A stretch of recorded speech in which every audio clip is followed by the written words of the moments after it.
Depuis un certain temps, nous sommes en train de... On a commencé le mois de mai sur Vive le Saint-Esprit. Amen. Et aujourd'hui, nous sommes en train de... Le dimanche dernier, nous avons commencé un autre thème qui est le mystère de l'onction. Alléluia. Il faut savoir que toutes ces informations que je vous donne sont pour l'édification de l'Église, n'est-ce pas, le perfectionnement de l'Église, n'est-ce pas, et aussi sur l'édification. Donc il faut savoir que c'est des informations qui sont importantes pour l'Église. Amen. Il faut aussi savoir que quand Dieu parle d'une situation dans l'Église, c'est parce qu'au sein de l'Église, Dieu veut sauver des personnes. C'est parce que dans la vie de toutes ces personnes qui sont à l'Église, Dieu veut élever des personnes. Dieu veut localiser des personnes. Et c'est pour ça qu'il permet de faire ces enseignements. Amen. Parce que ce que Dieu ne veut pas, il ne veut pas que son peuple, n'est-ce pas, manque d'enseignement. C'est pour ça qu'il dit que mon peuple périt, parce qu'il manque d'enseignement. Aujourd'hui, Dieu me fait la grâce, n'est-ce pas, de vous faire cet enseignement sur l'onction. Amen. Dimanche dernier, nous avons vu un peu les avantages de l'onction. Je ne vais pas revenir là-dessus. Amen. Quand tu as l'onction, ce que tu ne peux pas faire. Quand tu as l'onction, tu ne peux pas mourir. Quand tu as l'onction, rien n'est caché au-devant de toi.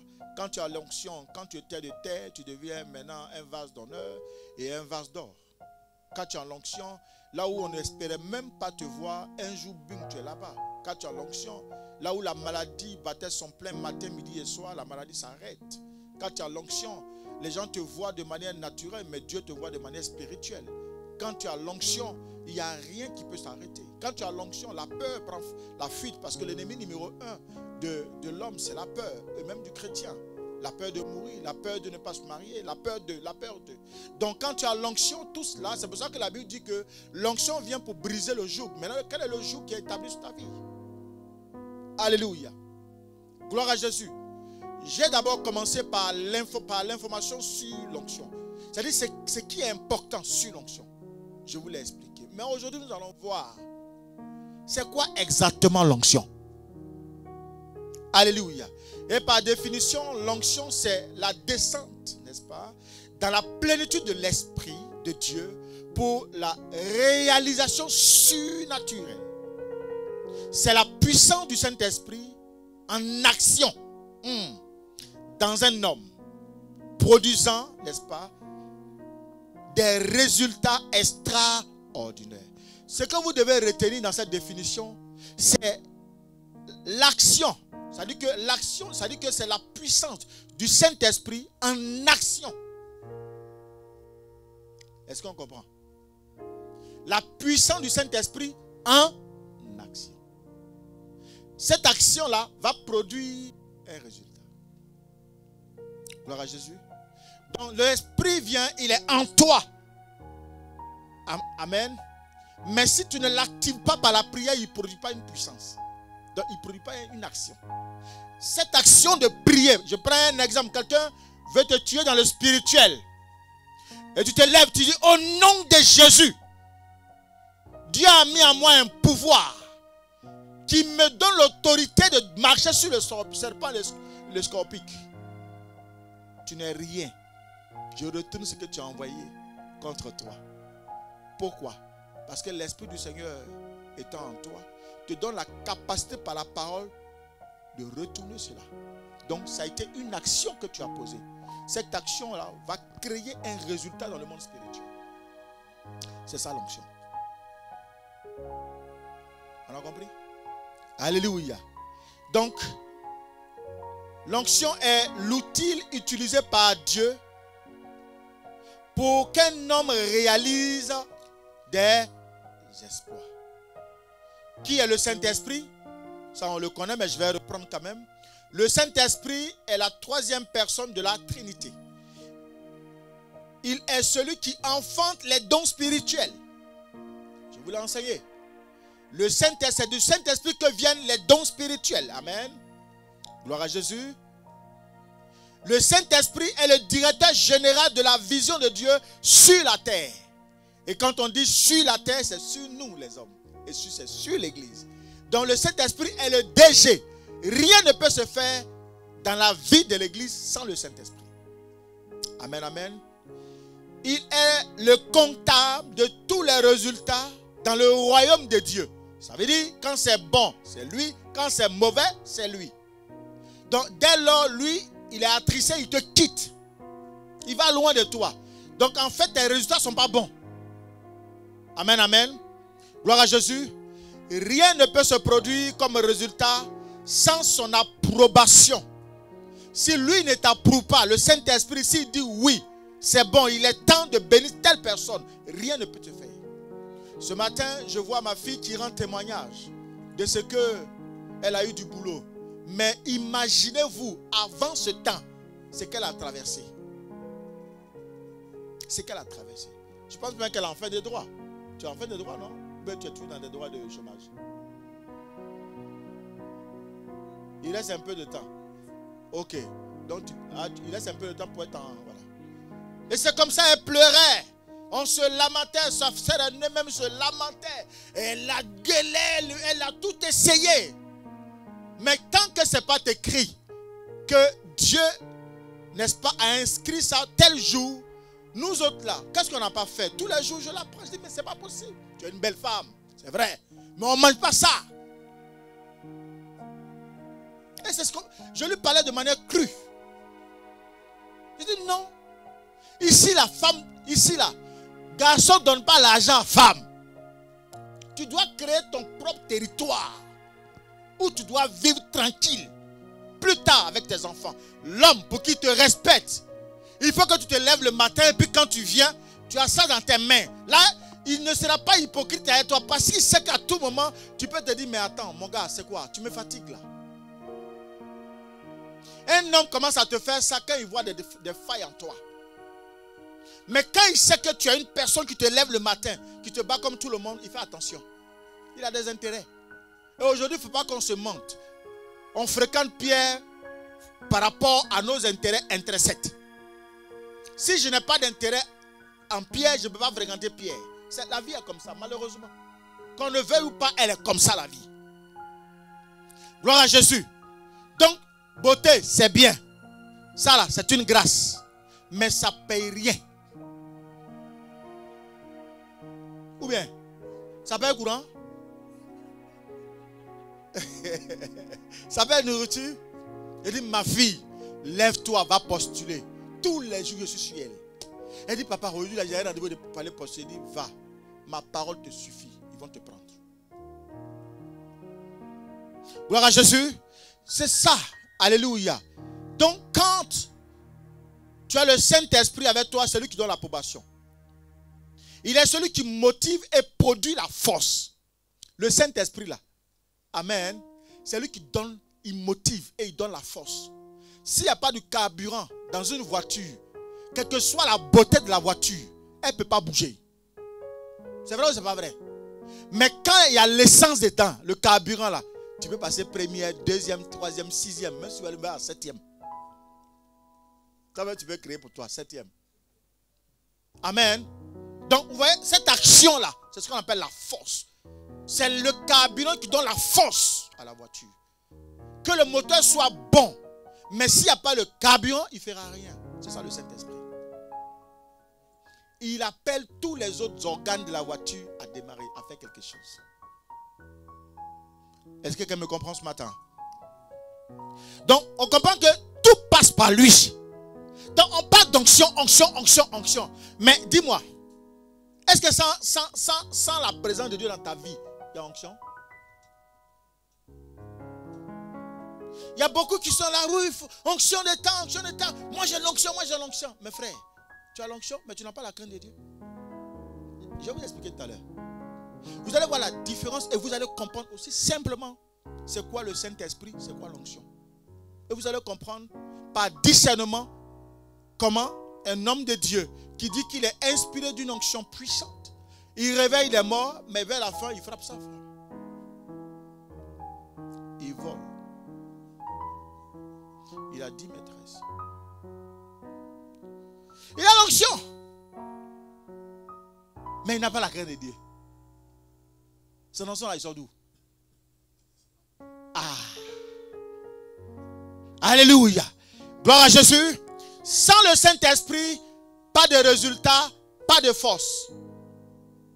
Et s'il n'y a pas de force, pas de résultat, pas de succès. Je vais vous donner un exemple, vous allez comprendre. Nous prenons Proverbe 30, pardon. Est-ce que tu l'as? Proverbe, je ne t'ai pas donné? Ok, moi je prends rapidement Proverbe, amen. Alléluia, on va y rapidement. Proverbe 30 à partir du verset 33. Si quelqu'un a trouvé, est-ce que tu as trouvé? Proverbe 30, verset 33. Oui, vas-y, prends ton micro.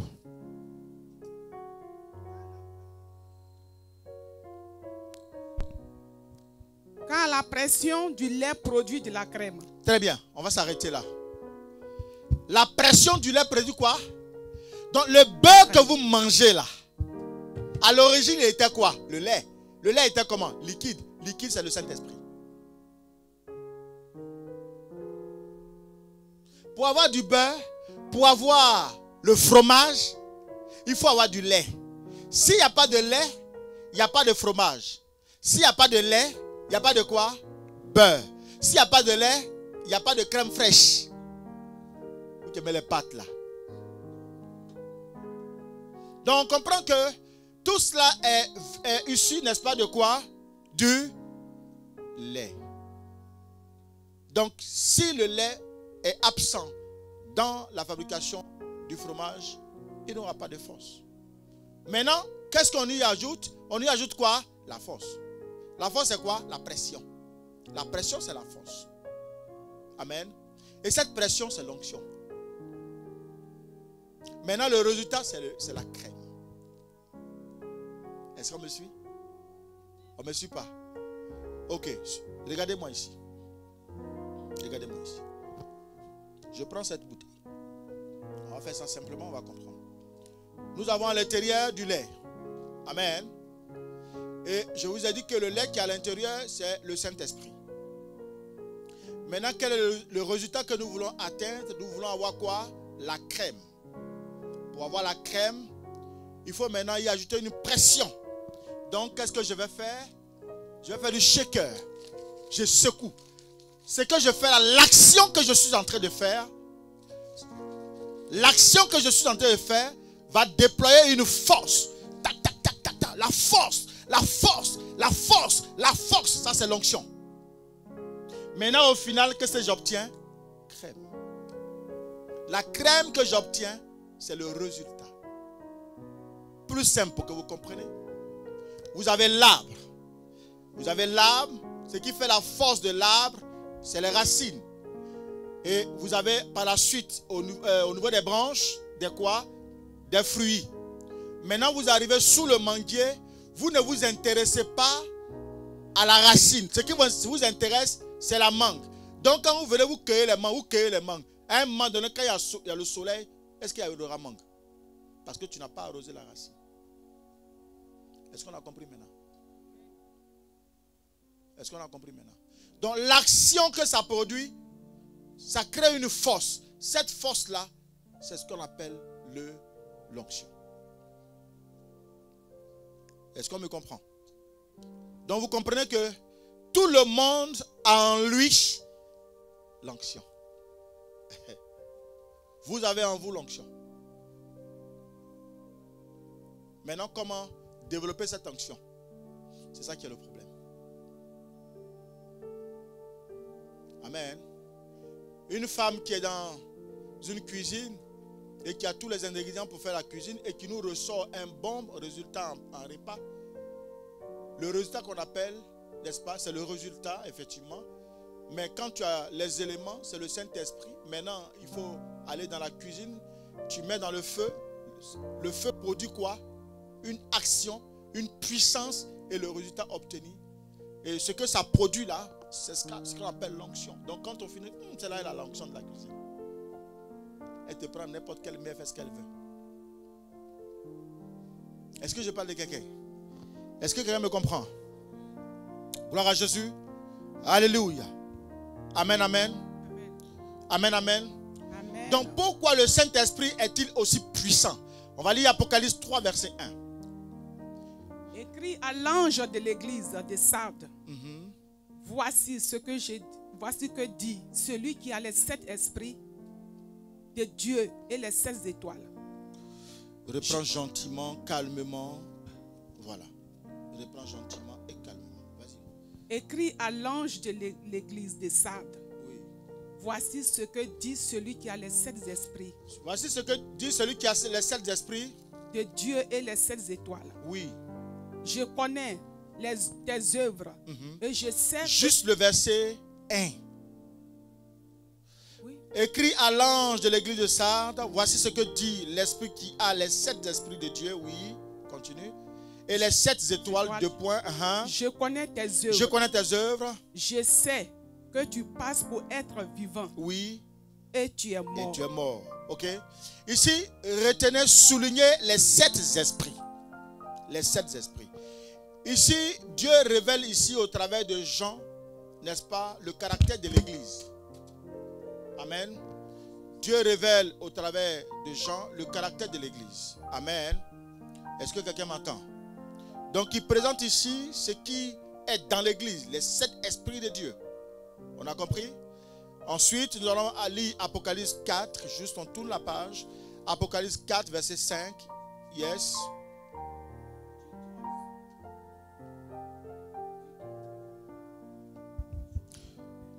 Du trône sortent des éclairs, des voix et des tonnerres. Écoutez-moi. La Bible dit du trône sort de quoi? Des éclairs et quoi? Et des voix et des tonnerres. Oui. Le trône c'est quoi? C'est là. Le trône c'est en ce lieu. Donc il s'agit toujours de l'église.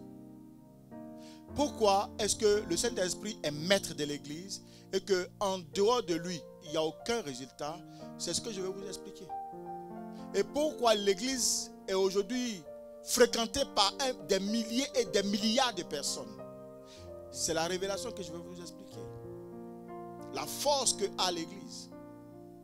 C'est pour ça qu'on rentre dans l'église, on rentre dans une autre disposition spirituelle. De sorte que ce qui est la valeur de l'église soit pour nous. Donc celui qui fait des choses contraires à l'Esprit de Dieu dans l'église, il a du mal à prospérer. Celui qui bloque l'église, il aura du mal à prospérer. Celui qui maudit l'église, il aura du mal à prospérer. Celui qui est rebelle à l'église, il ne faut même pas chercher à parler. Vers la fin, c'est la mort. Dieu prendra le temps qu'il faut, le temps qu'il revienne en lui-même, mais vers la fin, il va sécher spirituellement. On ne joue pas avec l'église. Est-ce que quelqu'un me comprend? C'est pour cela que quand quelqu'un veut parler de ton pasteur, n'est-ce pas? De ton pasteur qui est le garant de ton âme. Dès qu'il a commencé à dire, ah oui, pardon, va loin. Chasse-le. Parce que vers la fin, Dieu va te juger. Et le jugement est très sévère quand il s'agit de l'église. Ah, Dieu ne joue pas avec ça. Quand il s'agit de son église, oh là là. Quand il s'agit de son église, il valide la mort tout de suite. Amen. Amen. Gloire à Jésus. C'est pour ça que ma responsabilité, c'est de vous former, vous expliquer les choses aussi simplement pour que vous compreniez. Et regardez ce que dit la Bible ici. Amen. Il dit simplement que du trône sortent des éclairs, des voix et des tonnerres. Est-ce que vous imaginez ça? Du trône là où je suis assis. Je vous ai fait un autre enseignement où de l'eau sortait ici. L'eau était comment? Limpide et claire. Et il y avait des arbustes dont les feuillages guérissaient les gens. N'est-ce pas ça? Toujours c'est le trône. Et dès lors on parle du trône, on parle de l'église. Il dit va dire à l'ange. Maintenant après ici il dit va. Il dit du trône sort des éclairs, des voix. Devant le trône brûle 7 lampes. Vous ne les voyez pas. Mais 7 lampes sont ici. La Bible dit des lampes comment ardentes. Amen. Amen, amen. Amen. Des lampes ardentes qui sont les 7 esprits de Dieu. Donc vous voyez souvent, quand vous voyez Jésus, aïe, aïe, les 7 esprits de Dieu. Regardez souvent, vous voyez, souvent, quand vous allez, très souvent c'est Chez les catholiques, on voit beaucoup ça. Comment on appelle ce truc-là? Le chandelier. Merci ma fille. Vous voyez le chandelier? C'est ça. 7. Comme ça. Chaque esprit a un rôle à jouer. Chaque esprit a un rôle à jouer. Chaque esprit a un rôle à jouer. Chaque esprit a un rôle. La Bible dit il y a 7 lampes. Et ces lampes-là sont là. Pas parce que ça est là comme ça pour décorer le trône. Mais ces lampes sont là pour éclairer l'église. Gloire à Jésus. Amen. Amen, amen. Est-ce que quelqu'un me comprend? Donc comprends que là encore, il y a 7 lampes. Les 7 lampes sont les 7 esprits de Dieu. Nous allons dans Apocalypse 5. Toujours, on reste dans Apocalypse. Verset 6. Yes. Et je vis au milieu du trône et des 4 êtres vivants. Et au milieu des vieillards, Yes. un agneau qui était là, comme immolé. Ah, un agneau qui était comment? Immolé. Là, comme immolé. Mais c'est qui l'agneau là? C'est Jésus. Au milieu du trône, Jésus est là. Un agneau comme immolé. Au milieu des êtres vivants. Amen. Est-ce qu'on peut acclamer non. Cette parole-là me fait du bien ce matin. Amen. Au milieu des êtres vivants et au milieu des vieillards. Frère, écoutez-moi bien. Écoutez-moi bien. Les 7 esprits de Dieu qui sont dans l'église ont un rôle capital pour ta vie et pour ma vie et pour la vie de l'église. Quelqu'un me comprend? Amen, amen. Nous continuons un peu. Continue la lecture. Finis la lecture. Il y avait 7 cornes. Yes. Et 7 yeux. 7 cornes et 7 yeux. Yes. Qui sont les 7 esprits. Qui sont les 7 esprits de Dieu envoyés par toute la terre. On a compris maintenant? Il y avait 7 cornes, 7 yeux. Qui sont les 7 esprits envoyés par toute la terre. Si donc nous voulons produire de très bons fruits, on comprend que nous devons veiller sur notre relation avec Dieu. Parce que, regardez-moi, on vient à l'église, mais on ne sait même pas ce qui est dans l'église. La force de l'église, on ne sait même pas. C'est ce que je suis en train de vous révéler. C'est de là que vient la puissance, le pouvoir que donne à l'homme de Dieu. L'homme de Dieu n'est rien du tout. Si Dieu lui enlève ses yeux et ses 7 esprits, il n'est rien. Gloire à Jésus. Amen, amen. Donc vous comprenez que l'église est une entité très importante. Je dis bien une entité très importante.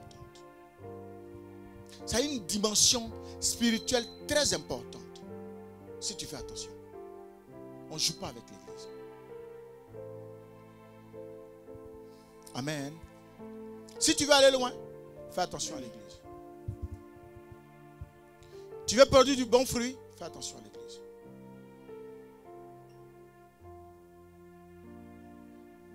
Alléluia. Gloire à Jésus. Donc vous comprenez que nous devons veiller sur notre relation avec Dieu. Notre relation avec Dieu implique un vrai attachement. Notre relation avec Dieu implique un vrai attachement. Parce que vous avez vu, je vous ai expliqué la dernière fois dans Vivre le Saint-Esprit que dans la Trinité, il y avait 3 personnages importants. Mais les 3 personnages font un seul. N'est-ce pas? Donc vous avez Dieu. C'est de Dieu viennent toutes les manifestations. Maintenant, je vous ai parlé de Jésus. Jésus, c'est lui qui incarne, n'est-ce pas, les 5 ministères. Et je vous ai parlé aussi du Saint-Esprit. C'est le Saint-Esprit que vient les dons spirituels. Mais on ne peut pas dissocier l'un de l'autre. Impossible. Et le maître, le PDG, le boss des boss, c'est Dieu. Est-ce que quelqu'un me comprend ça? Donc vous comprenez que si nous voulons produire de grands fruits, Nous voulons aller loin dans ce que nous voulons faire. Regardez la dimension que Dieu a donnée à l'église. Cette dimension spirituelle est incontournable. Vous comprenez qu'il y a quelqu'un qui se sacrifie pour l'église. Frère, il n'y a pas quelqu'un sur la terre là, qui peut te tuer. Quelqu'un qui prend un sacrifice pour l'église. C'est pour cela que Dieu insiste beaucoup. Quand il vous dit, payez la dîme, venez, observez la dîme. Et vous verrez, si je n'ouvre pas les écus des cieux, si je ne menace pas le dévoreur, c'est à cause de ça. Parce que dans son église, il voit tout, il sait tout. Sur ta vie, tu peux te cacher, tu peux faire ce que tu veux, mais Dieu saura tout. Parce qu'il y a des lampes sur toi qui t'éclairent. Toi, tu penses que tu es invisible, mais en réalité, vu que tu as donné ta vie à Dieu, à partir du moment où tu lui as donné ta vie, tout lui appartient. Toute marche, tout ce que tu diras, même si tu parles de ton frère, de ta soeur, l'intention de ton cœur, Dieu le sait. Parce qu'à partir du moment où tu as confessé qu'il est Dieu pour toi, c'est fini. Le premier jour a commencé où il doit veiller sur tes pas, il doit te surveiller.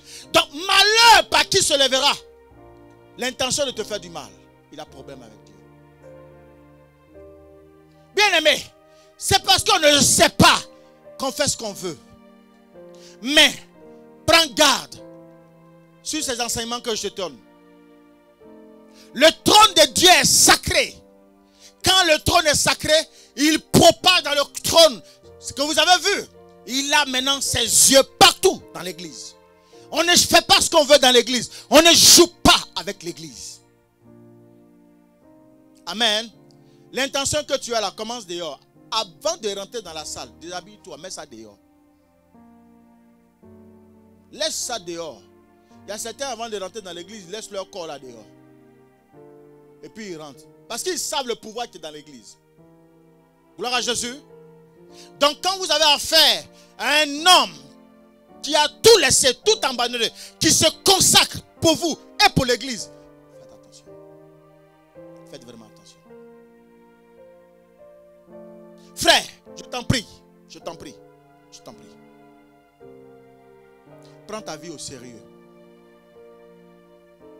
Prends ta vie. Ça veut dire qu'en réalité, Dieu a tout, on va voir tout à l'heure, hein, Dieu a tout prévu pour toi. Mais si tu ne prends pas ta vie au sérieux, jamais rien ne pourra se faire. Prends un temps. Regardez, ma petite là, elle se lève, elle me dit, papa, j'ai pris 3 jours, je mets tous les 4 heures de ma vie. Il dit, ah bon, toi tu pries maintenant aujourd'hui. Elle dit, papa, c'est chaud, il faut qu'elle prie. Regardez ce que ça produit. Le résultat est où? On ne l'a pas embauché? On ne l'a pas embauché? Je n'ai même pas prié pour elle. Elle dit simplement, va, ma parole te suffit. Parce qu'elle a commencé à comprendre qu'il y a un temps où elle est face elle-même à ses propres problèmes. Il n'y aura personne pour l'accompagner. C'est ça. Nous devons prendre cette résolution. Il y a un temps pour s'amuser. Mais il y a un temps aussi, l'âge là, on vieillit. Donc à un moment donné, on prend conscience. Et puis on dit, c'est vrai, hier, on a eu un temps, on s'est amusé, on a eu... Oui, c'est bon. Maintenant, on fait quoi? L'étape suivante, c'est quoi?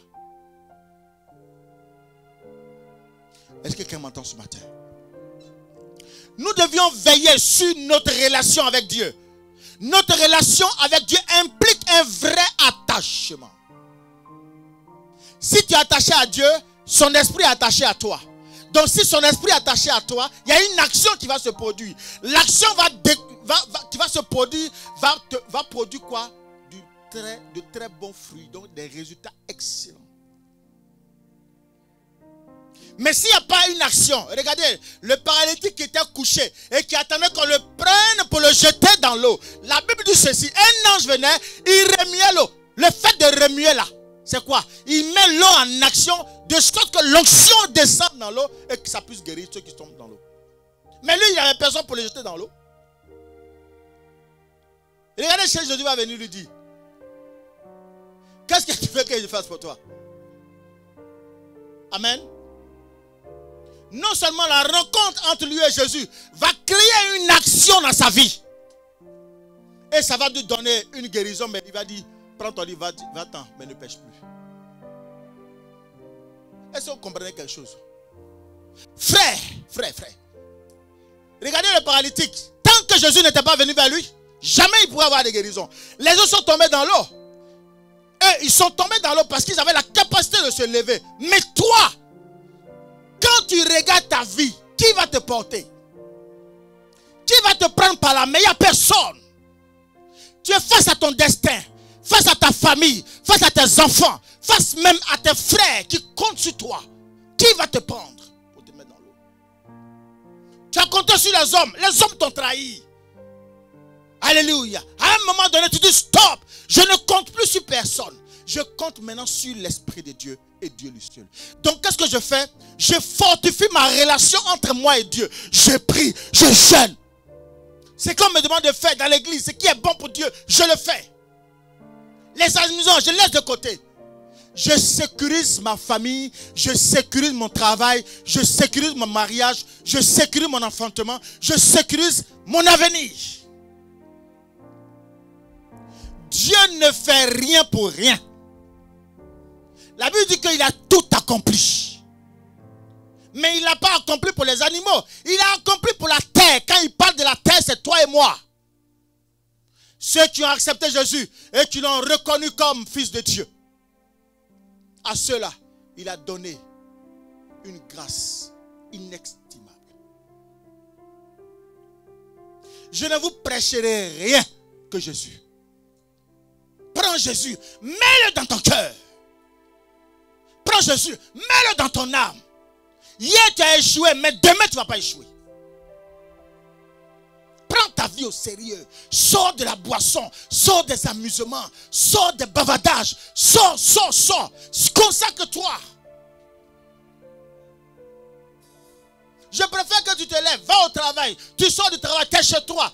Là-bas aussi, tu es en train de faire ton ministère. Tu t'occupes de tes enfants, de ton mari. Tu fais à manger, tu balayes ta maison. Tu es là, tu es consacré dans ta maison. Quand tu sors de ta maison, tu viens à l'église. Tu es consacré à l'église. Quand tu sors de l'église, tu vas au travail. Tu es consacré au travail. Quand on te regarde, on dit non, cette personne, elle ne fait rien avec de l'amusement. C'est l'amusement qui crée le désordre. Dieu a mis au devant de nous cet esprit de Dieu pour nous amener à arracher ce que l'ennemi détient. On accuse le sorcier pour rien. Mais toi-même, tu as fait quoi? Tu n'as rien fait pour que le sorcier soit hors de toi.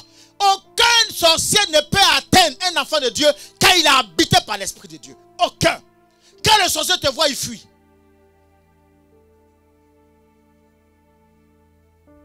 Tu ne peux pas aller loin. Tu vois, toi-même tu sais que tu es malade matin, midi et soir. Mais tu n'arrives pas à prier. J'arrive pas. Mais pourquoi? Tu peux prier. Tu as décidé d'appartenir à Jésus, de devenir chrétien ou chrétienne. Donc ça veut dire qu'il y a un choix que tu as fait. Le choix que tu as fait là, pourquoi tu attends que quelqu'un vienne te motiver? Personne ne t'a obligé. Tu n'as pu rester dans le monde tranquille, puis tu vas mourir tranquille. Tu as décidé de donner ta vie à Jésus. Frère, les enseignements, tu les entends. Papa a dit, il parle. C'est qu'il te dit là, frère. Je prends mon temps pour te simplifier la parole pour que tu comprennes. Ça là, une fois ça rentre dedans, il faut appliquer un jour. Tu vas voir le résultat.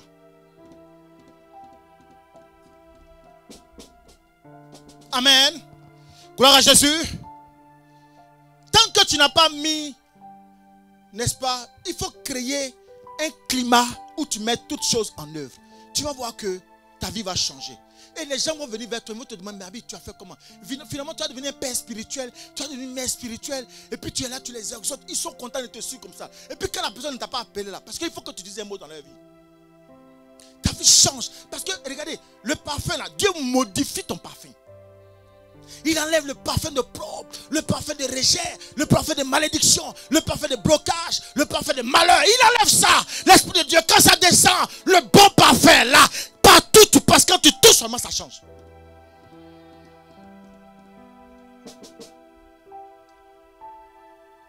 Amen. Tu veux qu'on soit camarades? Il faut avoir une vie de prière. Il faut avoir une vie de prière. On sera bon camarade.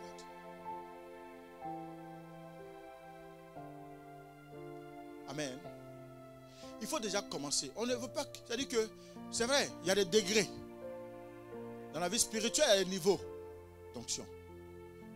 Mais commence d'abord un peu, un peu, un peu. Motive-toi un peu. Motive-toi un peu. Quand tu vas voir que la motivation, toi-même, tu es en train de la développer, Dieu va t'accompagner le reste. Parce que tu ne peux pas tout avoir. Mais commence un jour. Et regarde, diminue un peu les heures que tu passes devant Facebook. Diminue un peu. Transforme ce temps-là à un temps de méditation. Je ne te demande même pas beaucoup. Prends 20 minutes par jour. Ouvre ta Bible. Dis Seigneur, je ne connais pas ta parole, mais enseigne-moi. Ou bien tous ces enseignements que je donne là, quand je repars à la maison, regardez, je fais, on va prendre dans l'année 52 dimanches. Depuis que le confinement est venu, je fais un thème par dimanche. Donc dans cette église, vous avez au moins un thème par dimanche. Donc un thème par dimanche, il y a des versets, il y a des versets. Reprends tout ça. Tu vois quand tu seras balèze. Personne ne peut te reculer. Et les gens ça dit que quand tu vas passer, oh Oma, ah papa, Oma, papa, c'est comme ça qu'ils vont t'appeler. Juste la petite motivation. Et quand tu arrives au travail, le tapis rouge, le salaire qui monte. Et Dieu mettra au devant de toi des opportunités pour réussir. Avec le peu de salaire que tu as, Dieu va permettre que tu puisses prendre le petit salaire là et puis acheter un seul grain de maïs. Dans un grain de maïs là, tu as beaucoup d'épices. Et la prospérité a commencé. Ce n'est pas magie. Ce n'est pas affaire de prophète. Laissez ça. Ce n'est pas affaire de prophète. Laissez ça.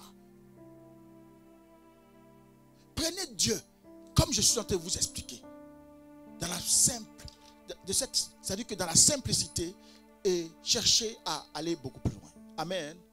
Gloire à Jésus. Amen, amen. Amen.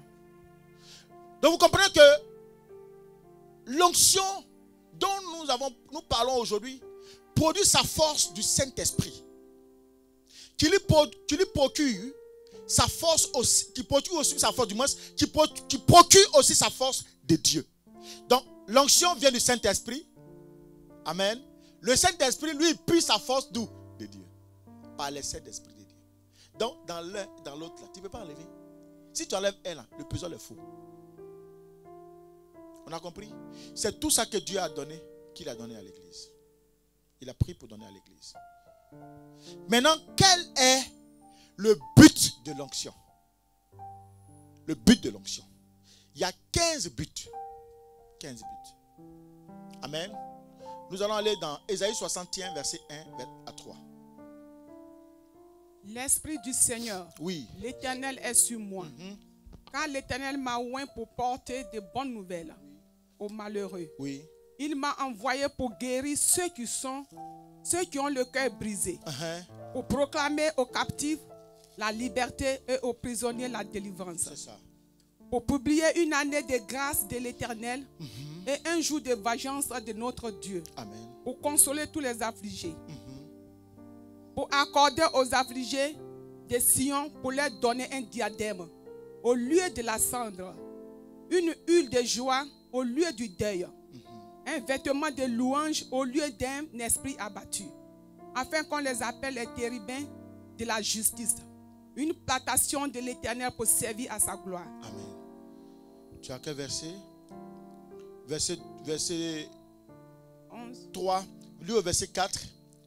Ils bâtiront sur l'ancienne rune, ils relèveront d'antiques décombres, ils renouvelleront des villes ravagées, dévastées depuis longtemps. Amen. Donc quand on parcourt ce verset, il y a 15 révélations. C'est-à-dire qu'il y a 15 buts pour lesquels Dieu a créé l'onction. Amen. Quel est le but de l'onction? Quand Dieu crée quelque chose, c'est pour un but merveilleux. Il a créé l'onction pour l'église. N'est-ce pas? Donc, premier but, pour annoncer une bonne nouvelle. Ça, c'est le premier but. Et la Bible dit, une bonne nouvelle à qui? Aux malheureux. Le premier but. Le deuxième but, pour guérir ceux qui ont le cœur brisé. Regardez bien, vous allez voir que dans cette histoire, il y a deux éléments. C'est-à-dire que les deux codes-là nous accompagnent. Vous allez voir que les deux codes-là, si vous avez bien retenu ça, ça va vous accompagner depuis Genèse jusqu'à Apocalypse. Premier but, c'est-à-dire premier code, Matthieu 22, verset 37, tu aimeras Dieu, n'est-ce pas, de tout ton cœur, de ton âme. Deuxième code, au verset 38, n'est-ce pas, tu aimeras aussi qui? Ton prochain comme toi-même. Donc, regardez Dieu ici, dans le premier but, le premier but pour lequel il a créé l'onction, pour annoncer une bonne nouvelle aux malheureux. Donc, en fait, l'onction est pour l'église. Quand l'onction vient là, c'est pour toi et moi. De sorte que nous puissions aller annoncer une bonne nouvelle. Deuxièmement, pour guérir ceux qui ont le cœur comment? Brisé. Deuxième point. Troisième point, pour proclamer la liberté aux captifs. Amen. Je reprends. Premier point, pour annoncer une bonne nouvelle aux malheureux. Deuxième point, pour guérir ceux qui ont le cœur brisé. Troisième point, pour proclamer la liberté aux captifs. Quatrième point, pour donner la délivrance aux prisonniers. Donner la délivrance aux prisonniers. Cinquième point, pour publier une année de grâce de l'Éternel. Sixième point, pour publier aussi un jour de vengeance de Dieu. Septième point, pour consoler les affligés. Alors que quand on a donné la définition de cet esprit et le rôle qu'il doit jouer, on a dit que Jésus a dit que je m'en vais. Quand vous lisez Jean, il dit je m'en vais de sorte que le consolateur arrive. Parce que si je ne vais pas, le consolateur ne viendra jamais. On est d'accord ou pas? Donc ici, qui est consolateur? L'église. Maintenant, pourquoi? Parce qu'ils ont le cœur affligé. Beaucoup viennent à l'église parce qu'ils ont le cœur affligé. C'est vrai ou pas?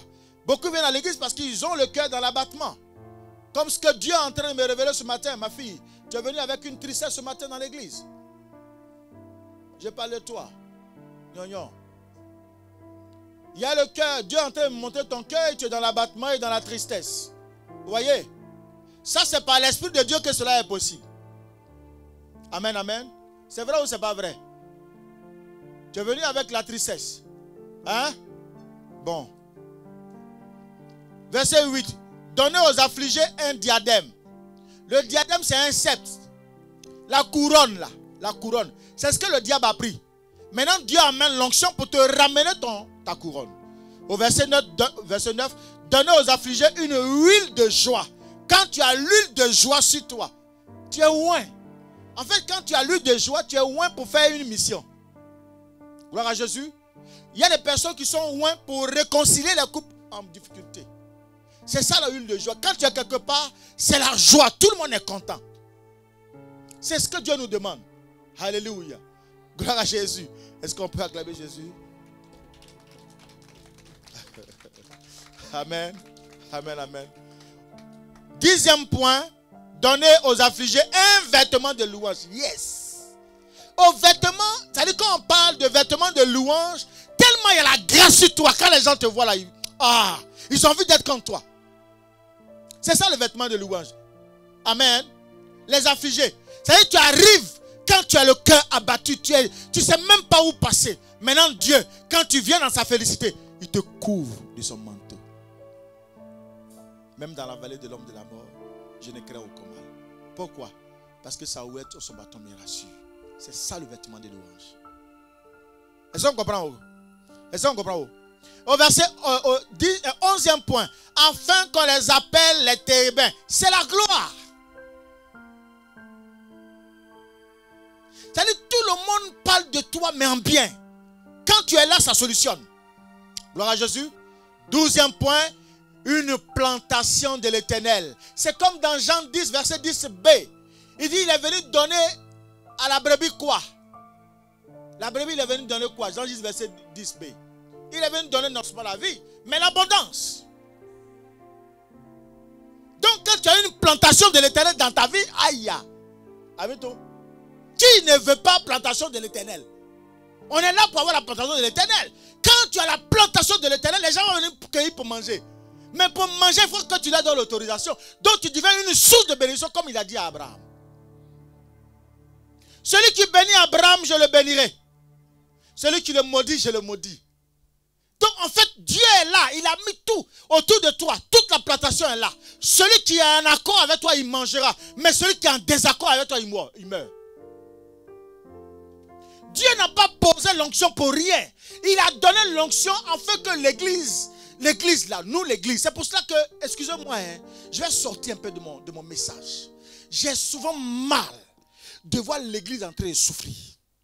Et quand je vais en Afrique, et puis je suis en train de parcourir certaines églises, je ne peux pas le développer parce que quand tu es invité quelque part, il faut savoir te tenir. Mais j'ai mal. Dis-moi, comment tu peux prêcher la sanctification à un enfant dans l'église quand lui-même il sort de l'église? Ça veut dire que la fille, elle sort de l'église. Elle ne sait même pas ce qu'elle va manger. Tu parles de sanctification, mais elle n'a même pas de quoi se mettre sur la langue. La nuit, elle peut aller dormir.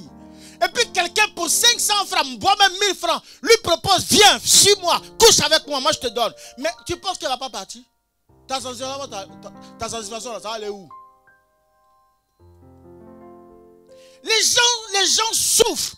Ils souffrent. Ils ne peuvent pas s'asseoir. Ils ne sont pas consacrés parce qu'il y a un manque. Il y a un manque. Il ne faut pas qu'on se manque. Abraham a péché parce qu'il y avait manque. S'il n'y avait pas manque, Abraham n'avait pas descendu en Égypte. Il a vendu sa femme, il a vendu même sa destinée parce qu'il y a un manque. Quand il est ressorti, il y a eu Agar. Agar nous a envoyé Ismaël. Voilà souffrance aujourd'hui.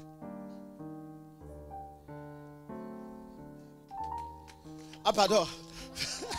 C'est pas lui. Amen. Gloire à Jésus. Non, disons-nous la vérité. Disons-nous la vérité. Frère, le problème de l'église, c'est le manque. On prêche la prospérité, c'est vrai. Il faut savoir. Mais le problème, c'est que on doit mettre des visions dans l'église de sorte que la prospérité se développe. Si chacun de nous a un maïs à vendre, si toi tu as des chewing-gum à vendre, si lui il a une plantation de cacao et que lui il produit, toi elle produit piment, toi tu produis gombo, tout. Est-ce que vous pensez que l'église va être malheureuse? Mais l'église est désemplie parce que à un moment donné ils en ont marre.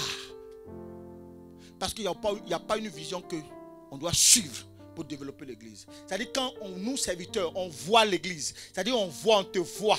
On sait que celui qui est arrivé là, jusqu'à on recense. Oui, il faut prendre son nom, il faut demander son poste, ce qu'il fait dans la vie. Tu veux quoi est-ce que je fais comme poste? Tu veux quoi est-ce que je fais comme poste? C'est mon âme qui t'intéresse ou c'est mon poste? Donc en fonction de ton poste, tu étais derrière. Non, allez le chercher. Ça c'est mon bon fils ça.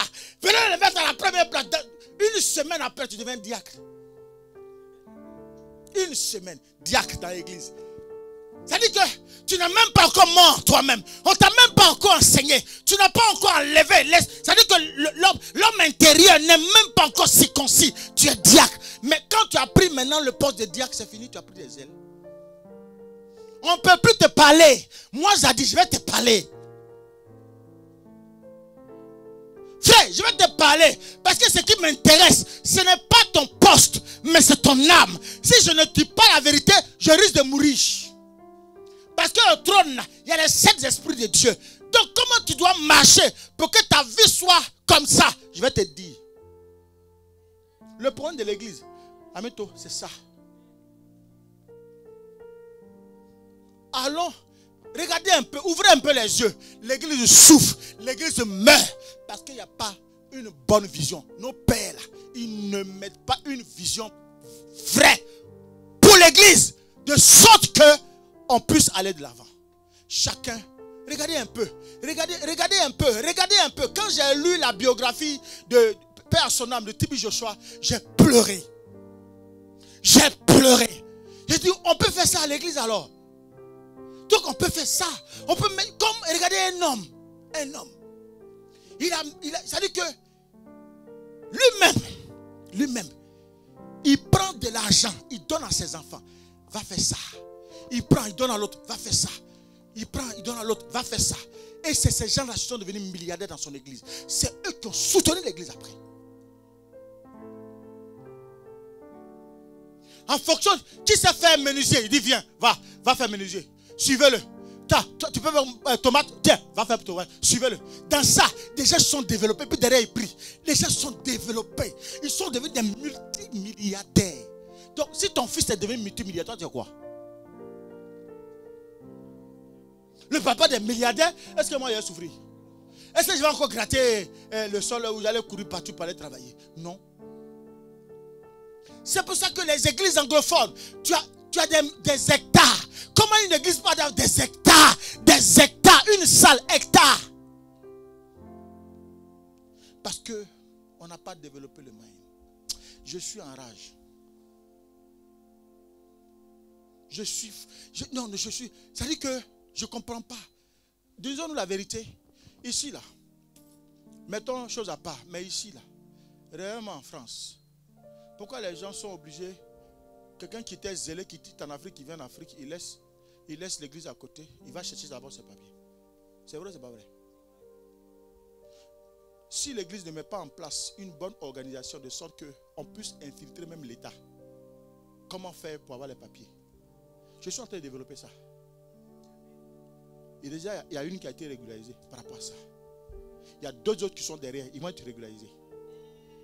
On a infiltré même à l'intérieur. Pourquoi? Si eux ils ont droit, nous aussi on a droit. Ou bien, parce que donc ça va faire que mes enfants, ils ne vont pas aller se donner comme ça pour manger. Ou bien, c'est la vérité ou pas?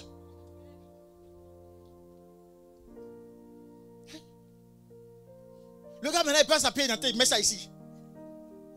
Et puis il distrait mon enfant. Donc quand ma fille voit ça avec ses yeux brillent. Amen. On va travailler ça. On va travailler ça. Pour aider l'église. Je sais que dans l'église, il y a déjà beaucoup qui sont ingrats. Je le sais. Mais je ne vais pas regarder à ça. Sinon, je vais fermer la porte à beaucoup de personnes. Oui. Quand les gens, quand ils n'ont rien,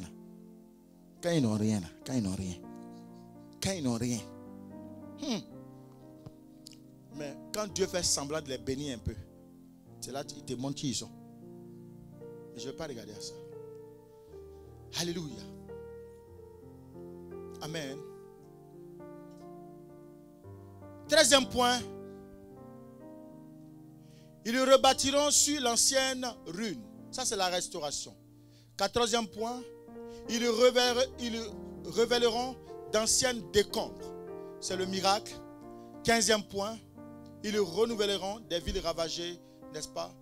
Ça, c'est aussi le miracle. Donc, vous voyez qu'il y a 15 points qui sont importants. Nous devons savoir que tout ce mystère caché derrière l'onction est le partage d'un véritable chrétien que Dieu lui réserve. Tout ça là, Dieu a mis ça pour toi. Amen. Mais à condition qu'il veille sur sa marche avec le Seigneur. Gloire à Jésus. Nous constatons en réalité que, en fait, nous sommes très bénis. Mais comme nous ne savons pas, nous ne prenons pas cette bénédiction avec beaucoup d'attention, on ne peut pas imaginer que Dieu nous a fait toutes choses de sorte que nous soyons totalement élevés. Amen. Un peu de silence là. Gloire à Jésus. Amen, amen. Amen. Donc vous voyez que par ignorance, nous arrivons à détruire toute la grâce que Dieu a mise sur nous. Mais faisons en sorte que nous ne puissions pas être ignorants. Il y a soit l'ignorance, il y a soit la rébellion, n'est-ce pas, qui nous fait entrer dans le feu. Alléluia. Donc faisons en sorte que nous ne soyons pas à la fois ignorants et faisons en sorte que nous ne soyons pas aussi, n'est-ce pas, rebelles. La rébellion produit toujours la mort. Amen, amen. Ok. Vers la fin, et on va finir par ce dernier point, sinon après, il y a beaucoup de choses. Amen. Nous allons voir les 7 dimensions par lesquelles l'onction se manifeste. Ok. C'est quoi maintenant l'onction? J'ai défini. Maintenant, dans l'action, je vais vous montrer maintenant les différents éléments de l'onction. Quand vous dites, ah lui là, il a l'onction, mais l'onction de quoi? Amen. Et vous allez voir qui domine qui. Ça, on verra ça dimanche prochain. Qui est plus fort que l'autre? Qui est au-dessus de l'autre? Il y a 7 dimensions d'onction. Donc, 7 manifestations pour l'onction. Maintenant, dans ces manifestations, qui est au-dessus de l'autre? C'est classé en 2 grandes parties, mais je vais vous expliquer pas aujourd'hui, dimanche prochain. Mais là, je vais vous montrer juste les 7 dimensions de l'onction. Il y a une seule que vous connaissez, l'onction de force, les miracles. Il y en a 7. Je vais vous expliquer. Point par point. Amen. Il y a beaucoup de défilés dans le groupe musical. Est-ce qu'on peut se calmer un peu? Amen. Soyez un peu concentrés, ça me distrait. Ésaïe 11, verset 3. Il respirera la crainte de l'Éternel. Écoutez-moi. Il respirera quoi? La crainte de l'Éternel. La crainte de l'Éternel. Il ne jugera point sur l'apparence. Il ne prononcera point sur un oui dit. Est-ce que tu es dans le bon verset? Ésaïe 11, 3. Ésaïe 11, verset 1 à 3. Est-ce que tu es dans le bon verset? L'Esprit m'enleva et me transporta à la porte. C'est ça, hein? Ah non, je suis dans l'Ézéchiel. C'est pas bon. Désolé.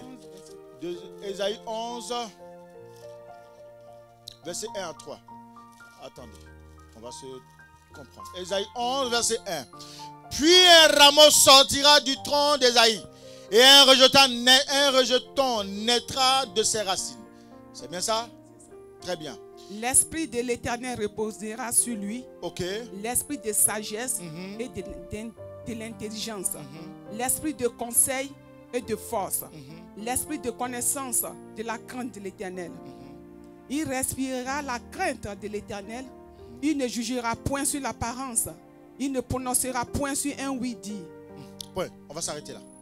Donc vous allez voir que dans ce verset, il y a 7 dimensions de l'onction. Qu'est-ce que j'appelle cette dimension de l'onction? C'est-à-dire que on dit l'onction du Saint-Esprit. Mais quelle est l'onction du Saint-Esprit qui est sur moi, qui est sur toi, qui est sur l'autre? C'est ce qu'on appelle les dimensions de l'onction, avec lesquelles on travaille, qui produit du fruit. Amen. Donc ici, ils sont classifiés en 7 grandes colonnes. Le premier, c'est la sagesse. Le deuxième, c'est l'intelligence. Le troisième, c'est le conseil. Le quatrième, c'est la force. Le cinquième, c'est la connaissance. Le sixième, c'est la crainte de l'Éternel. Le septième, c'est respirer la crainte de l'Éternel. Alors, respirer la crainte de l'Éternel, ça peut être soit la pureté ou le discernement. Quelqu'un qui respire la crainte de l'Éternel, soit il a le discernement, soit il a la pureté. Donc, vous voyez que l'onction, il y a 7 grandes catégories de l'onction. Mais souvent, ce qu'on voit, c'est l'onction de force. L'onction de force dans la délivrance. Quand on vous touche, qu'est-ce que vous voyez, les manifestations là? Ça, c'est la force. Mais il y a des onctions qui sont encore plus élevées que la force. On verra ça dimanche prochain. Est-ce qu'on comprend? Je prends un exemple. Regardez un peu la vie de Joseph. Il est parti dans la maison de Potiphar. Quand il est arrivé dans la maison de Potiphar, la femme de Potiphar dit: non, j'ai eu mon joli garçon. Viens, on couche ensemble. C'est pas ça? Est-ce que Joseph a cédé? Est-ce qu'il a cédé? Pourquoi il n'a pas cédé selon vous? À cause de quelle onction? La crainte de l'Éternel. C'est vrai, l'Esprit de Dieu, effectivement. Mais la crainte de l'Éternel. Alléluia. Joseph n'a pas cédé parce qu'il sait que s'il est sorti de la prison pour arriver chez Potiphar, c'est parce qu'il craignait Dieu. C'est parce que l'Esprit de Dieu était en lui. Et l'Esprit de Dieu étant en lui, par la crainte de Dieu. Est-ce que vous comprenez un peu? Donc face au fait qu'il a trouvé une femme avec laquelle il pouvait faire ce qu'il veut, avec laquelle du moins il pouvait faire ce qu'il veut, qu'est-ce qu'il a fait? Il dit: si je le fais, Dieu va me juger. Donc je ne le fais pas. Amen. Je vais vous prendre un deuxième exemple. Regardez Samson. Son père lui a dit: ne va pas avec les femmes étrangères. Samson dit: lui, c'est Dalila ou rien. C'est pas ça? Quand il est parti, maintenant il était face à Dalila maintenant. Les Philistins sont arrivés. Dalila lui demandait quoi? Le secret de ses cheveux, de sa puissance. Il avait en lui l'onction de force. Amen. Il avait en lui quoi? L'onction de force et de puissance. Donc, les Philistins avaient besoin de ça. Ça se trouvait dans ses cheveux. Et à cause de femmes, il a donné ça. Pour fermer les yeux 5 minutes, là, il a donné. Et puis il est couché là derrière Dalila. Dalila caresse ses cheveux, il est content. Et puis Dalila lui dit, mais ils sont là, les Philistins. Elle dit, oh, ça c'est rien ça. Je vais m'occuper d'eux comme j'avais fait pour les autres fois. La Bible dit, il ne savait pas que l'Esprit de Dieu l'avait déjà quitté. Amen. Il avait certes l'onction de la force, mais est-ce qu'il craignait Dieu? Donc, la question que je vais poser, entre celui qui a la force et celui qui a la crainte de Dieu, qui est plus fort? Merci. Vous avez compris maintenant? Donc, dans ces 7 catégories d'onction, l'onction la plus faible, c'est celle qui a la force. Là où 2 sont réunis, l'Éternel est là. Donc là où on la paie, il est là. Quand tu pries au nom de Jésus, il est là. Mais est-ce que c'est parce que tu as prié au nom de Jésus que quelqu'un a eu une vision, du moins une délivrance, que Dieu est avec toi? Gloire à Jésus. Amen, amen. On verra ça dimanche prochain. Je vais bien vous développer ça. Vous allez comprendre. Et à partir de là, vous allez avoir le discernement. Donc, de toutes ces forces-là, il y a 5, non, il y a 6 qui sont ensemble. Il y a un seul qui n'est pas élu.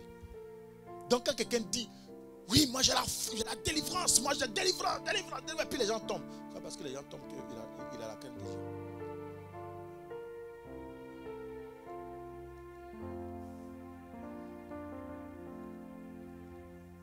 Dis-le, papa. Tu as compris? Vous, tu courez après les onctions, vous donnez vos têtes là. C'est à cause de vous que j'ai fait ce message là. Je vais vous expliquer ce qui est dedans. Vaut mieux un cœur qui craint Dieu que quelqu'un qui est dans les manifestations.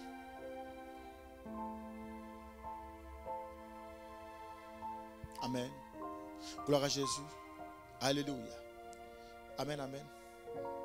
Maintenant, le résultat de tout ce que nous venons de citer provient de l'Esprit de l'Éternel, comme elle a dit tout à l'heure, effectivement. Au-dessus de tout ça, on a vu les 7 esprits de l'Éternel. Donc, c'est les 7 esprits de l'Éternel qui sont dans la vie de toutes ces personnes qui vont manifester les onctions. Mais ce n'est pas parce qu'il a l'Esprit de l'Éternel que réellement il craint Dieu. Samson avait l'Esprit de l'Éternel. C'est pour ça que la Bible lui a dit, quand les Philistins sont arrivés, et la Bible dit, il ne savait pas que l'Esprit de l'Éternel avait déjà quitté. Donc, ça peut quitter. Donc, quand ça quitte là, il reste quoi? Pourtant, tu as fait des miracles. Yeah. Mais l'Esprit de l'Éternel avait déjà quitté. Donc, vaut mieux avoir la crainte de Dieu que avoir la force, que chercher les puissances, que chercher l'onction, les puissances. La crainte de l'Éternel te suffit.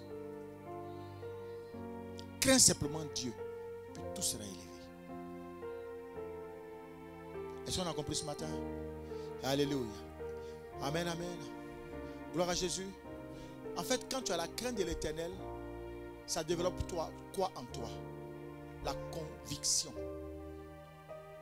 Avec la crainte de l'Éternel, tu arrives à convaincre n'importe quel homme sur la terre. On va lire Jean 16, verset 8, simplement. On va comprendre. Oui. Et quand il sera venu, il convaincra le monde en ce qui concerne le péché. Très bien. La justice et le jugement. Qui sera venu? La crainte de l'Éternel, le Saint-Esprit. Quand tu l'as en toi, il n'y a personne. Même quand on doit faire entretien là. Toi, quand tu vas, quand tu parles là, ce n'est plus toi qui parles. C'est Dieu qui a mis les paroles dans ta bouche. Parce que tu as la crainte de l'Éternel. Et quand tu sors, le résultat est positif. Amen. Est-ce qu'on peut acclamer Jésus? Qui veut poser une question? Amen. Qui veut poser une question? Il faut couper, mon fils. Qui veut poser une question? Qui veut comprendre quelque chose? Comme c'est un séminaire. Qui a compris, qui n'a pas compris une partie? Qui veut poser une question? Amen. Gloire à Jésus. Est-ce que sur l'onction, vous avez compris les 7 catégories de l'onction? Amen, amen. Amen, amen. Voilà.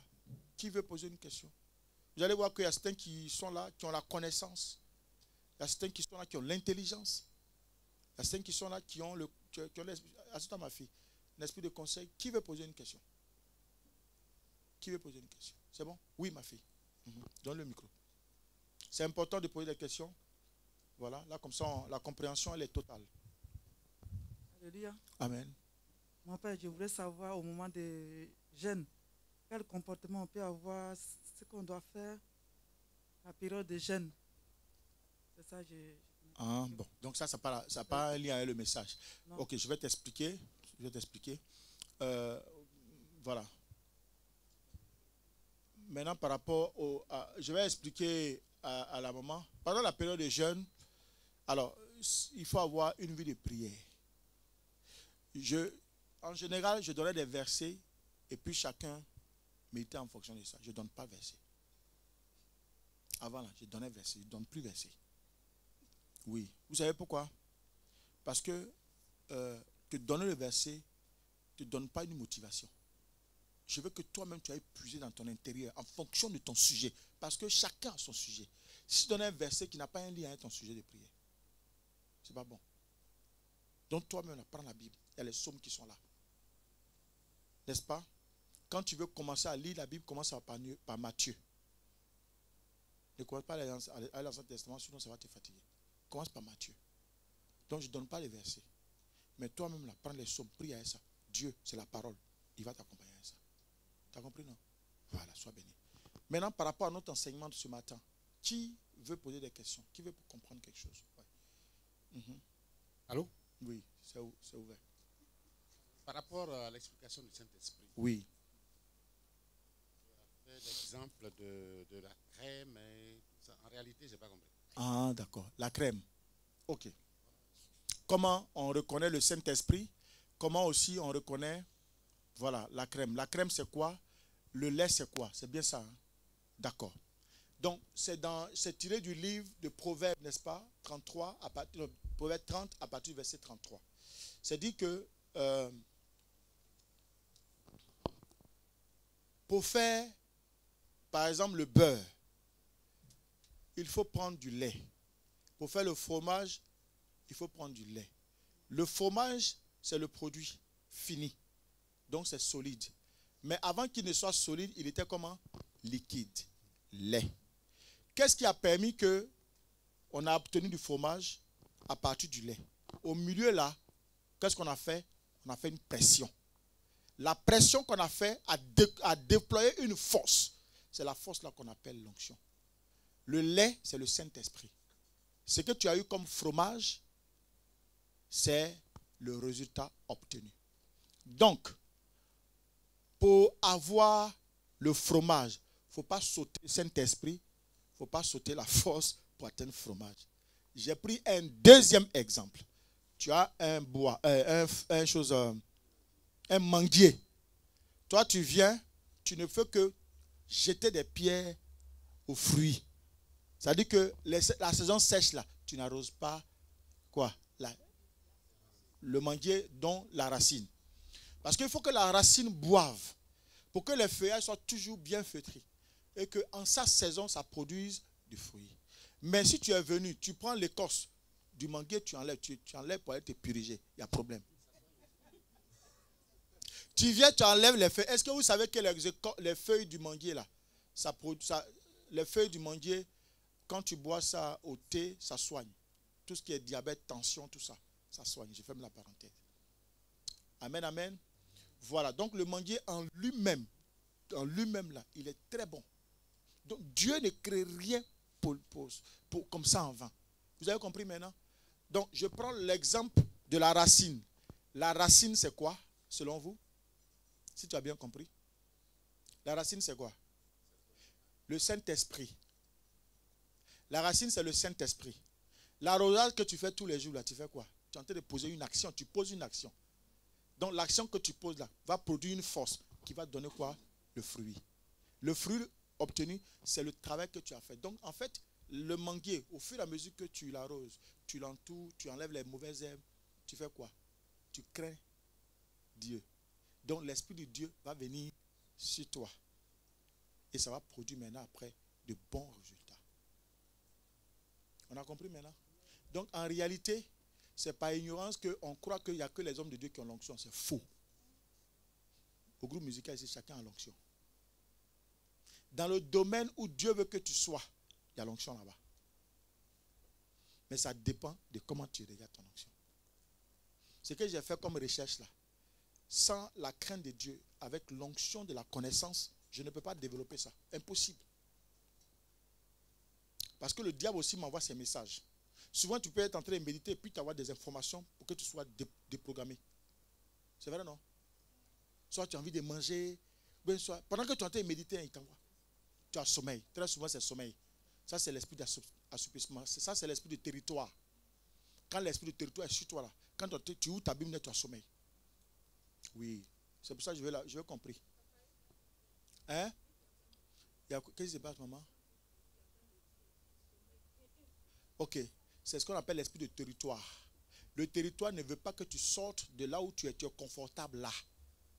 Si tu pries, c'est que tu vas aller à un autre niveau. Ça ne l'arrange pas. Donc il te met dans un coma de sommeil. Il te souffle du vent. C'est le manque de prière. C'est le manque de consécration véritable. Il y a beaucoup dedans. C'est pour ça que je vous invite il y a beaucoup dedans. C'est pour ça que le mois de juillet, là, rentrer en jeûne, on va réveiller tout ça. Amen. Honnêtement, je vous dis la vérité. Ce coronavirus-là, c'est venu étouffer l'église. Il y a beaucoup qui ne prient plus, qui ne sont plus zélés. Deuxième erreur que beaucoup font, Internet. Ça, c'est une erreur grave. Vous ne savez pas que c'est vraiment, comment on appelle ça? C'est une séduction. Parce que, qu'est-ce qui se passe? Quand tu es là maintenant sur Internet, tu n'as plus même envie de te lever par là dans une église. Mais l'enseignement que je te donne là, ce n'est pas sur Internet que ça va sortir pour venir te trouver. Les 7 esprits de Dieu se trouvent où? Au trône, dans l'église. Dans l'église, il y a quoi? Dans même Apocalypse là, Dieu dit quoi? Il sort d'ici là quoi? De l'eau limpide, dont le feuillage sert à la guérison. Quand ça te touche là, ta vie change. C'est pas ce que Dieu a dit dans la parole, quand je vous enseigne ici. Quand tu es assis maintenant derrière les écrans d'Internet, c'est fini. On dit on imposera les mains aux malades, les malades seront guéris. Donc quand toi tu es malade, qui va t'imposer les mains? Tu as dit Internet, Sanogo, fais ici. Bah! Zéro pointé. Zéro pointé. On te bouffe ton argent cadeau. L'Internet est un outil d'information pour amener les enfants de Dieu à aller dans les églises. Mais pas pour rester derrière l'écran. Non. L'écran ne t'apportera rien. Parce que ce que vous oubliez, église, je prends un exemple, un couple qui est en difficulté, les deux n'arrivent pas à se parler. Comment ils font? Le pasteur qui est à 10 000 km va venir te parler, va venir restaurer ton foyer. Ça va être difficile. Quand tu es dans ta communauté, qu'est-ce qu'il fait? Dieu ayant mis un père au devant de toi, qui devient le garant de ton âme. Dès que tu lui donnes le sujet, là, il dit, ma fille, j'ai compris. Qu'est-ce que moi je fais? Je rentre en prière. Je dis à Dieu de m'aider à régler ce problème-là. Parce que moi-même, je ne peux pas. Donc, quand tu arrives, le problème s'aplane. Le couple qui voulait se déchirer, là, il commence à s'aimer. Est-ce que vous voyez un peu? Voilà. C'est comme ça que Dieu fait. Maintenant, quand demain vous êtes illégal, là, c'est compliqué. Hein? Dieu ne peut rien faire. C'est pour ça qu'il faut restaurer les couples. Il faut vous restaurer. Parce que Dieu n'intervient pas là où il y a la saleté. Je suis obligé de vous donner la parole. Moi, je vous donne la parole. C'est à vous de l'appliquer. Celui qui ne l'applique pas, tu seras mort vivant. Pendant tout le temps que tu es avec moi. Il faut l'appliquer la parole. Qui veut poser une question? J'ai vu Thomas se lever. C'est pas toi? Donnez le micro à Franck là-bas. Il veut poser une question. C'est le moment. Hein? Onction, là. Pose ta question, je vais te répondre. Là, quand tu sors d'ici, tu es bien enseigné. Hein? Oui, à quel niveau Dieu sait qu'il peut donner l'onction à telle personne? Ok. Alors, Dieu, d'abord, il faut savoir que l'onction ne se donne pas. C'est vrai, on a vu par Ananias. Mais Ananias a communiqué à sort de tasse l'Esprit de Dieu. On a vu par aussi qu'on appelle le Saint-Esprit. Donc, ce n'était pas l'onction. On peut communiquer à quelqu'un le Saint-Esprit. Il n'y a que le Saint-Esprit qu'on peut communiquer. L'onction est le produit du Saint-Esprit. C'est-à-dire, ce que toi-même, ta consécration a produit par la crainte de Dieu, par les 7 catégories d'esprit que je viens de citer. Et souviens-toi, quand on faisait l'enseignement, vive le Saint-Esprit, Dieu, quand il a vu que tous les hommes qu'il avait envoyés avaient échoué, il avait lancé un appel d'offres. Et dans cet appel d'offres, il y avait deux grandes conditions. Bon, pour celui qui devait accepter, il fallait qu'il ait ça, les 7 esprits de Dieu. Et il fallait aussi qu'il ait aussi les 7 dons spirituels que je viens de citer. C'est-à-dire que les 7 yeux de Dieu et puis les 7 dons spirituels. C'était ça. Et la seule personne, au départ, qui avait dit oui, c'était Esaïe. Il dit, moi je suis prêt à partir. Mais quand il a vu le contenu de l'appel d'offres, il dit, vraiment, en même temps est mieux. Esaïe n'a plus parlé. Au lieu de maintenant dire, je veux partir, c'est lui maintenant qui prophétise. Il dit, ah, j'ai vu quelque chose là qui va se passer dans très longtemps. Et puis quand il va venir, il s'appellera comment?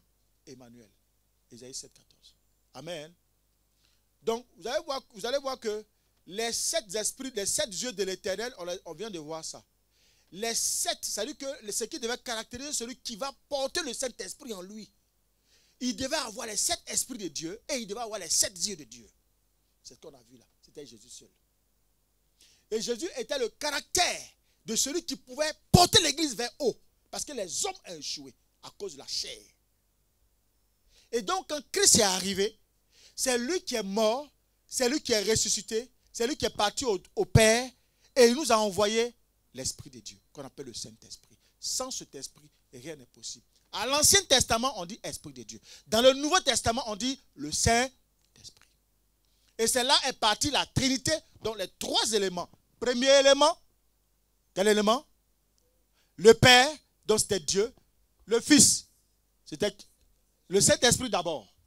Ensuite, le troisième, pardon, le Père, le Fils et le Saint-Esprit. Merci, c'est ça. Donc le Père, lui, il avait la manifestation de tous les esprits. Le Fils, qui était Jésus, il avait quoi? Il avait quoi? Les 5 ministères. Pasteur, apôtre, prophète, docteur, évangéliste, tout ça. C'est Jésus qui a envoyé ça. C'est lui venu de lui. Est-ce que vous comprenez un peu? Le Saint-Esprit lui a envoyé les dons. C'est des dons qu'il y a c'est à partir des dons qu'il y a l'action et sa créonction. On comprend maintenant? On comprend maintenant? Donc papa, là où tu es là, tu ne sais pas que il y a des dons en toi, tu ne sais pas. Mais quand ça va venir te visiter l'Esprit de Dieu, là, ça va se développer. Est-ce que vous voyez un peu? C'est la même chose. Oui, qui veut poser une question? Tu as compris maintenant? Donc en fait, l'onction se développe en fonction de ta consécration. En fonction de la crainte de Dieu, en fonction de ta consécration, de ta relation avec Dieu, il crée en toi l'onction. Dès lors, tu prends conscience et tu commences à craindre Dieu. Le Saint-Esprit est déjà là. Maintenant, il faut que le Saint-Esprit soit en mouvement. Le mouvement là, c'est ce qu'on appelle l'action. C'est ça qui crée l'onction. Amen. Regardez la première dame. Il ne faut pas l'envoyer chez toi. Si tu l'envoies chez toi, toute la maison sort. Elle a un appel d'évangéliste. Elle ne sait pas. Dieu a mis en elle l'onction de l'intelligence, l'onction de la parole, donc de la connaissance. Quand elle te parle, même si elle ne connaît pas la Bible, mais un seul verset qui est dans sa langue là, si elle te dit ça là, tu la suis. Et c'est pas ça. Est-ce qu'on est d'accord? C'est quelqu'un, aucune porte ne peut lui être fermée. Ma fille, tu sais ça? Aucune porte. Aucune porte. Il n'y a pas un homme sur la terre là. Elle veut voir PDG ou bien ministre. Et puis tu as dit, tu vois, c'est pas possible, tu ne peux pas le voir. Impossible. Quelqu'un qui se lève le matin, peut s'en dire, à la prophétie. Elle a dit, je suis venu chercher mes papiers. Mais comment ça? Ah bah oui, je suis venu chercher mes papiers. On dit, mais, on dit, oui. J'ai droit, je suis venu chercher mes papiers. La femme dit, bon d'accord. Qu'est-ce que vous avez? Ben, voilà ça. Elle dit, bon, voilà ça. Il faut envoyer. Elle s'est débattue, elle a envoyé. Dès qu'elle a eu pour elle, elle a pris Ismaël par les cheveux. Elle a dit, allons, on y va. Ismaël papier. Mais attendez. Ça là, vous connaissez quoi? C'est l'onction.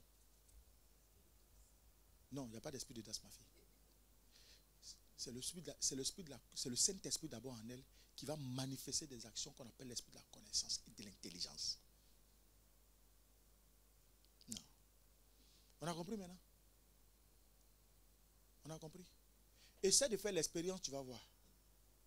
Bon, on va prier. Lève-toi, on va prier. Je vais t'aider. Tu vas expérimenter ça chez toi. Rapidement, on va prier.